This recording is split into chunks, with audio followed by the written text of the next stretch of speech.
주님께서 여러분과 함께 루카가 전한 거룩한 복음입니다.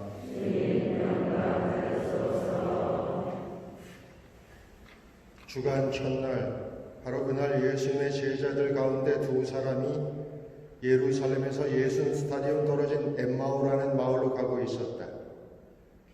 그들은 그동안 일어난 모든 일에 관하여 서로 이야기하였다. 그렇게 이야기하고 토론하는데 바로 예수님께서 가까이 가시어 그들과 함께 걸으셨다. 그들은 눈이 가리어 그분을 알아보지 못하였다. 예수님께서 그들에게 걸어가면서 무슨 말을 서로 주고받느냐 하고 물으시자 그들은 침통한 표정을 한 채 멈춰섰다. 그들 가운데 한 사람, 클레오파스라는 이가 예수님께 예루살렘에 머물렀으면서 이 며칠 동안 그곳에서 일어난 일을 혼자 모른다는 말입니까? 하고 말하였다. 예수님께서 무슨 일이냐 하시자 그들이 그분께 말하였다. 나자렛 사람 예수님에 관한 일입니다. 그분은 하느님과 온 백성 앞에서 행동과 말씀에 힘이 있는 예언자셨습니다. 그런데 우리의 수석 사제들과 지도자들이 그분을 넘겨 사형 선고를 받아 십자가에 못 박히시게 하였습니다. 우리는 그분이야말로 이스라엘을 해방하실 분이라고 기대하였습니다. 그 일이 일어난 지도 벌써 사흘째가 됩니다. 그런데 우리 가운데 몇몇 여자가 우리를 깜짝 놀라게 하였습니다. 그들이 새벽에 무덤으로 갔다가 그분의 시신을 찾지 못하고 돌아와서 하는 말이 천사들의 발령까지 보았는데 그분께서 살아 계시다고 천사들이 일러주더랍니다. 그래서 우리 동료 몇 사람이 무덤에 가서 보니 그 여자들이 말한 그대로였고 그분은 보지 못하였습니다. 그때 예수님께서 그들에게 이르셨다. 아, 어리석은 자들아, 예언자들이 말한 모든 것을 믿는데 마음이 어찌 이리 굼뜨냐. 그리스도는 그러한 고난을 겪고서 자기의 영광 속에 들어가야 하는 것이 아니냐. 그리고 이어서 모세와 모든 예언자로부터 시작하여 성경 전체에 걸쳐 당신에 관한 기록들을 그들에게 설명해 주셨다. 그들이 찾아가던 마을에 가까이 이르렀을 때 예수님께서는 더 멀리 가시려고 하시는 듯 하였다. 그러자 그들은 저희와 함께 묵으십시오. 저녁 때가 되어가고 날도 이미 저물었습니다. 하며 그분을 붙들었다. 그래서 예수님께서는 그들과 함께 묵으시려고 그 집에 들어가셨다. 그들과 함께 식탁에 앉으셨을 때 예수님께서는 빵을 들고 찬미를 드리신 다음 그것을 떼어 그들에게 나누어 주셨다. 그러자 그들의 눈이 열려 예수님을 알아보았다. 그러나 그분께서는 그들에게 사라지셨다. 그들은 서로 말하였다. 길에서 우리에게 말씀하실 때나 성경을 풀이해 주실 때 속에서 우리 마음이 타오르지 않았던가. 그들이 곧바로 일어나 예루살렘으로 돌아가 보니 11 제자와 동료들이 모여 정녕 주님께서 되살아나시어 시몬에게 나타나셨다 하고 말하고 있었다. 그들도 길에서 겪은 일과 빵을 대실 때 그분을 알아보게 된 일을 이야기해 주었다. 주님의 말씀입니다. 그리스도님 찬양합니다. 모두 찬양하십시오. 할렐루야. 참 예수님. 오늘 벌써 이제 3주일째인데 부활을 사순시기는 통째로 날아갔고 적어도 부활은 여러분들과 함께 지낼 수 있으라 이렇게 기대했는데 부활도 우리 정신바고 저하고 둘이 사실은 제가 여러분들도 보시다시피 이게 수염이 아직까지 있잖아요. 제가 사실은 젊었을 때부터 이 사순시기하고 대림시기에는 제가 수염을 길렀었어요. 왜냐하면 내가 수염을 기르면 뭔가 큰 축제를 준비하는 때다. 우리 신자들이 이렇게 알아보라고 이제 왜냐면 어쩌다 오는 분들도 꽤 되니까 그래서 기르고 부활 때는 말끔히 하고 그랬는데 왜 안 했냐고요? 예수님이 부활은 했는데 무덤에서 나오질 못해요. 사실 이 코로나 때문에 고통받고 있는 또 뭐 영적으로든 정신적으로든 또 물질적으로든 고통받고 있는 이들을 기억하면서 뭔가 이렇게 마음이 좀 좋지 않아요. 그래서 너무 이렇게 말끔하고 깨끗하게 하는 것이 부담스럽습니다. 어쨌든 다음 주에는 별일이 없으면 예쁘게 하고 나올 거니까 기대하세요. 부활이라고 하는 것은 우리가 이렇게 다시 살아난다는 뜻이긴 한데 그 단어와는 다른 단어를 쓰고 있습니다. 그러니까 영어에서도 예수님의 부활에 관해서는 특별한 단어를 써요. 그러니까 우리도 한자어를 이렇게 가져다 쓰는데 다시 살아나다 그러면 재생, 이게 사실은 더 적합한 말입니다. 다시 생, 살아나다는 뜻이죠. 그런데 그 말을 쓰지 않고 부활이라는 말을 씁니다. 아마도 예수님 때문에 생겨난 말일 수도 있고 아니면 특별한 경우에만 쓰는 단어였었기 때문에 가져다 썼을 겁니다.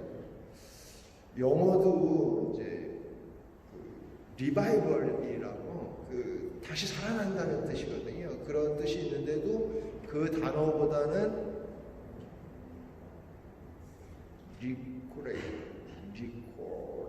리코렉션이라고 그래야 되나?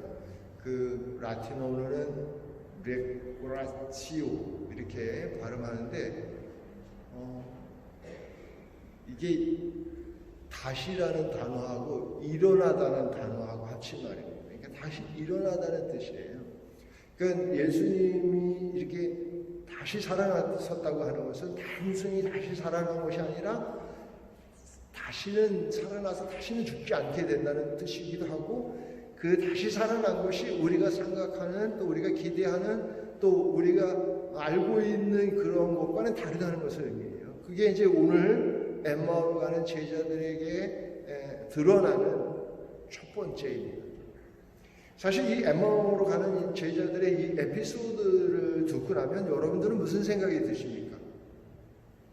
예수님이 부활하셨고 예수님이 제자들한테 이렇게 나타나셨구나. 그래서 어쨌다는 거예요.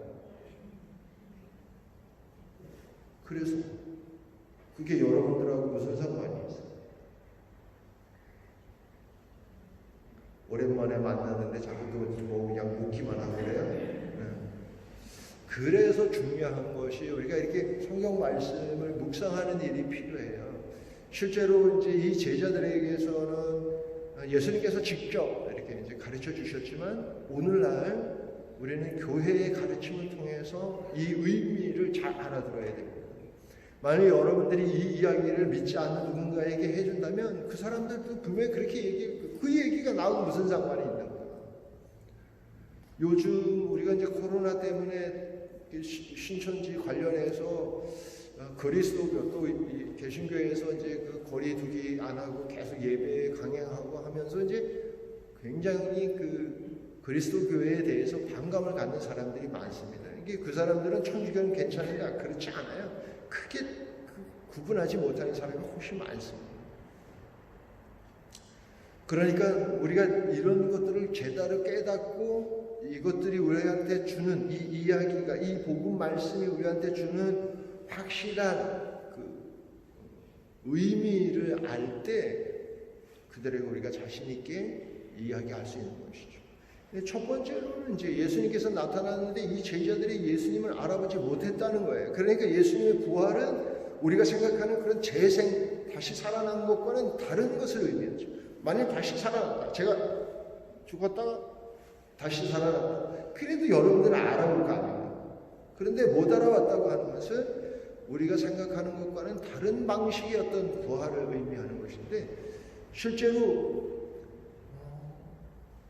오늘날에도 여전히 우리 믿는 사람들에게는 예수님께서 갖가지 모습으로 나타나실 수 있는데, 중요한 것은 그것을 알아보느냐 알아보지 못하느냐의 문제가 있는. 엠마오의 제자들이 만약 예수님께서 더 멀리 가시려고 하는데 그럼 수고하시오 이렇게 헤어졌다면 어떻게 됐을 것 같아요? 영영 그분이 예수님인지 알지 못했을 거예요.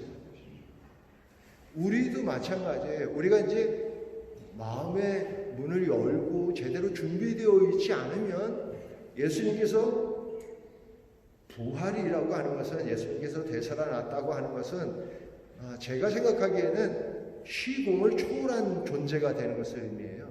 시공을 초월했다는 것은 예수님께서는 2000년 전에 그때나 지금이나 크게 차이가 없다는 것을 의미해요.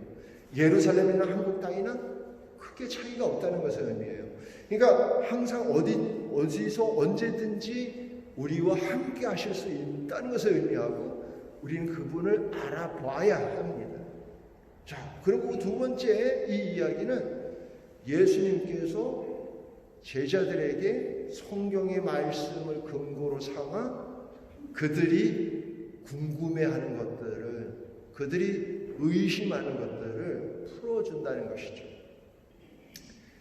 이 복음 말씀을 묵상할 때 제자들 이렇게 상상해 보면, 제자들이 이제 둘이 아마 이렇게 백팩 같은 거 이렇게 보따리 메고 이제 자기네 집으로 이제 둘이 이렇게 가면서, 이 제자들은 여러분들이 아시다시피 그 제자 중에 한 사람이 클레오파스라고 하니까 여러분들 잘 못 들었잖아요. 그러니까 아마도 그 12제자 말고 다른 많은 제자, 루카복음 같은 경우는 72제자도 얘기했었으니까 더 많은 제자들이 있었을 겁니다. 아마 그들 중에 하나였을 거예요. 그런데 이제 가면서 어떻게 된 거냐, 도대체 그 여자들이 뭐 그런 얘기도 하고 그랬는데 진짜 예수님이 살아났을까? 그걸 믿나 너는? 여자들이 그냥 어디서 너무 하다 보니까 그런 거지. 그래도 한 사람도 아니고 이렇게 이제 서로 이제 그런 중요받으면서 갔는데, 예수님께서 쭉 이렇게 갑자기 옆에 나타나가지고 무슨 얘기를 그렇게 하시오? 그러니까 아니 지금 방향이 같으니까 예루살렘에서 오면서 그 얘기를 모르냐? 이 얘기인즉슨 뭐냐면 벌써 예루살렘에 소문이 바닥이 난 거지. 그러니까 예수님 부활하셔가지고 여인들에게 먼저 나타난 거는 잘하신 거예요. 왜냐하면 여자들이 그래서 이제 동네 소문이 다 난 거야. 예루살렘에 소문이 다 난 거야. 그래갖고 그 파다 하는데 그런 일은 누구냐 이제 그런 얘기죠. 그런데도 이 제자들은 불신을 갖고 있는 것이죠.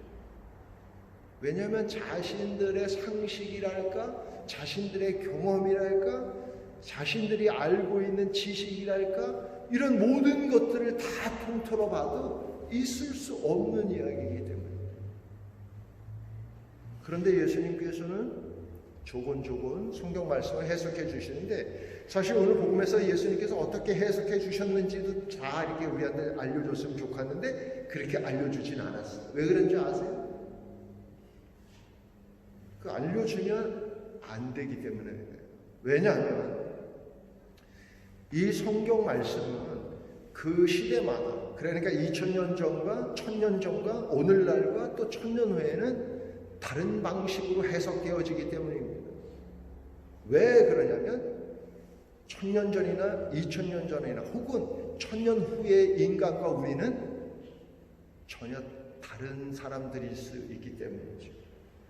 우리의 지식이라든가 우리의 이해도라든가 우리가 갖고 있는 정신 상태라든가 환경이라든가 또 우리가 갖고 있는 문화라든가 이런 모든 것들이 달라질 수 있기 때문에 다른 방식으로 설명해 줘야지 알아들을 수 있는 것이죠.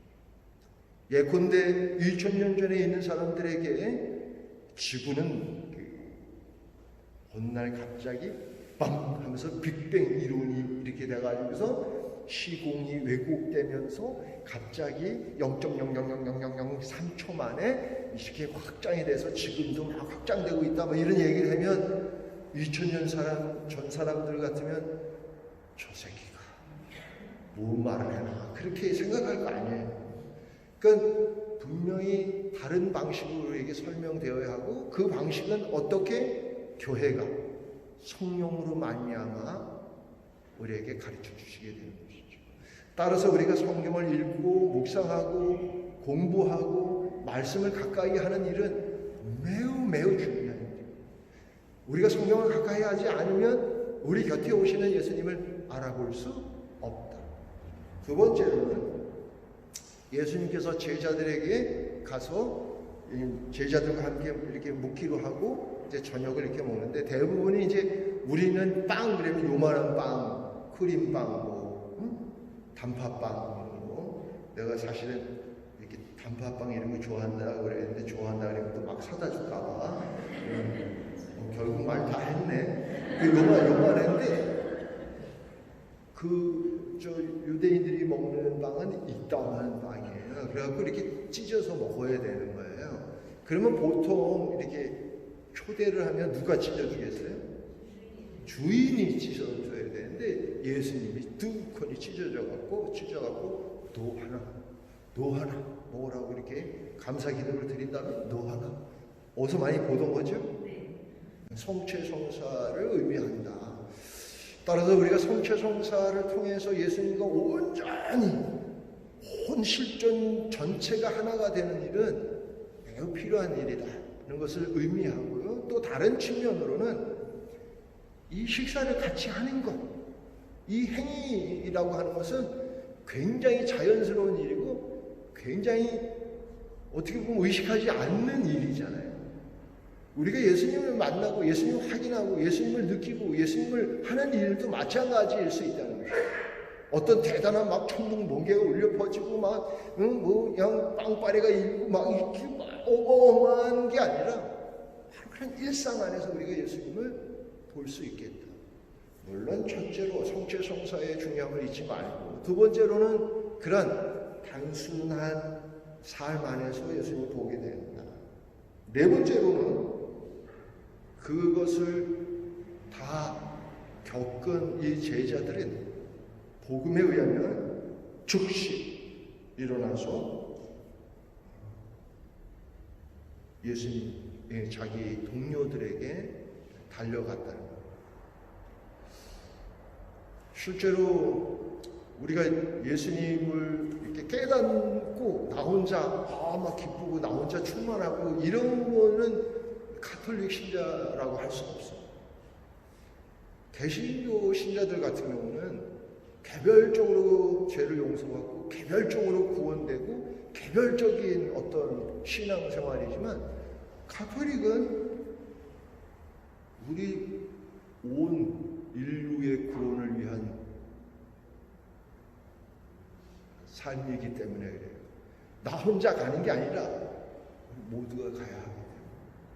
그래서 내가 누리는 기쁨을 반드시 우리 가족도 누려야 하고 우리 이웃도 누려야 하고 우리가 만나는 모든 사람이 함께 누려야 됩니다. 요 네 가지야말로 이거보다 더 많아요. 사실 5, 6, 7가지인데 이것도 좀 길게 하잖아요. 오랜만에 봐갖고 지금 이게 열렸어 내가 지금. 그래가지고 혹시라도 여러분들이 더 묵상을 해서 5번째, 6번째, 7번째 우리에게 전해주는 메시지를 깨달을 수 있게 되기를 바랍니다. 더 하려고 그랬더니 그래요.